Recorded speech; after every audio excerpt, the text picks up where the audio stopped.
ತರಾತುರಿಯಲ್ಲಿ ಸರ್ಕಾರ ಎಸ್ಐಟಿ ರಚನೆ ಮಾಡಿದ್ಯಾಕೆ? ವಿಧಾನಸೌಧದಲ್ಲಿ ಬಿಜೆಪಿಯ ಶಾಸಕ ಭರತ್ ಶೆಟ್ಟಿ ಈ ಪ್ರಶ್ನೆಯನ್ನು ಕೇಳಿದ್ದಾರೆ. ತರಾತುರಿಯಲ್ಲಿ ಎಸ್ಐಟಿ ರಚನೆ ಬೇಕಿತ್ತಾ ಅಂತ ಭರತ್ ಶೆಟ್ಟಿ ಮುಂದುವರೆದು ಮಾತನಾಡ್ತಾರೆ. ಕೇರಳ ವಿಧಾನಸಭೆಯಲ್ಲಿ ಧರ್ಮಸ್ಥಳ ವಿಚಾರ ಚರ್ಚೆ ಆಗುತ್ತೆ. ಸೋಮವಾರ ಸ್ಥಳೀಯ ಎಸ್ಐ ಮಂಪೂರ್ ಪರೀಕ್ಷೆಗೆ ಸಿದ್ಧತೆ ನಡೆಸಿರ್ತಾರೆ.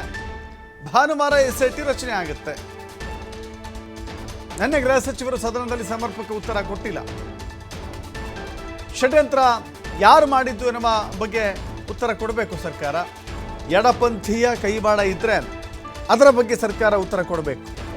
ಈ ಬಗ್ಗೆಯೂ ಕೂಡ ತನಿಖೆ ಆಗಬೇಕು ಅಂತ ಹೇಳಿ ಶಾಸಕ ಭರತ್ ಶೆಟ್ಟಿ ಆಗ್ರಹ ಮಾಡಿದ್ದಾರೆ.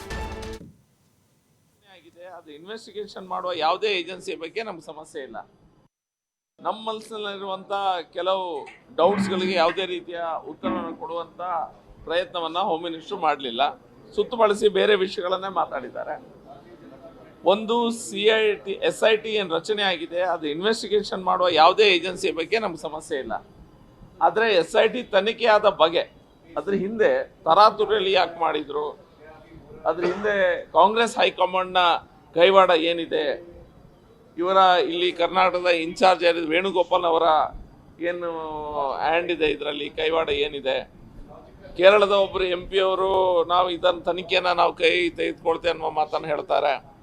ಅವರ ಕೈವಾಡ ಏನಿದೆ, ಕೇರಳ ಅಸೆಂಬ್ಲಿಗೆ ಕೆಲವರು ಲೆಟ್ರನ್ನು ಬರೀತಾರೆ, ಕೇರಳ ಅಸೆಂಬ್ಲಿಯಲ್ಲಿ ಈ ವಿಷಯವನ್ನು ತೆಗೆದುಕೊಳ್ಬೇಕು, ರಿಸಲ್ಯೂಷನ್ ಮಾಡಬೇಕು ಅನ್ನೋದ್ರ ಬಗ್ಗೆ. ಕೇರಳದಲ್ಲಿರುವ ಸ್ಥಾಪಿತ ಹಿತಾಸಕ್ತಿಗಳು ಯಾರೆಲ್ಲ, ಮತ್ತು ಈ ಒಂದು SIT ತನಿಖೆ ಆಗುವ ಆದಿತ್ಯವಾರ ಏನು ಮಾಡಿದ್ದಾರೆ, ಸೋಮವಾರ ಈ ಅನಾಮಿಕ ವ್ಯಕ್ತಿಯ ಮಂಪೂರ್ ಪರೀಕ್ಷೆಗೆ ಸ್ಥಳೀಯ SP ಅವರು ಕೋರ್ಟ್ನಲ್ಲಿ ಅರ್ಜಿಯನ್ನು ಹಾಕಿರ್ತಾರೆ. ಅರ್ಜಿ ಹಿಯರಿಂಗಿಗೆ ಸೋಮವಾರ ಬರ್ತಾ ಇತ್ತು.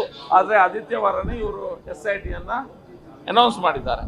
SIT ಇನ್ವೆಸ್ಟಿಗೇಷನ್ಸ್ ಏನಾಗ್ತಿದೆ ಅದ್ರ ಬಗ್ಗೆ ನಮಗೆ ಖಂಡಿತ ಎಲ್ಲ ರೀತಿಯ ಇನ್ವೆಸ್ಟಿಗೇಷನ್ಸ್ ನಾವು ಸ್ವಾಗತ ಮಾಡ್ತೇವೆ.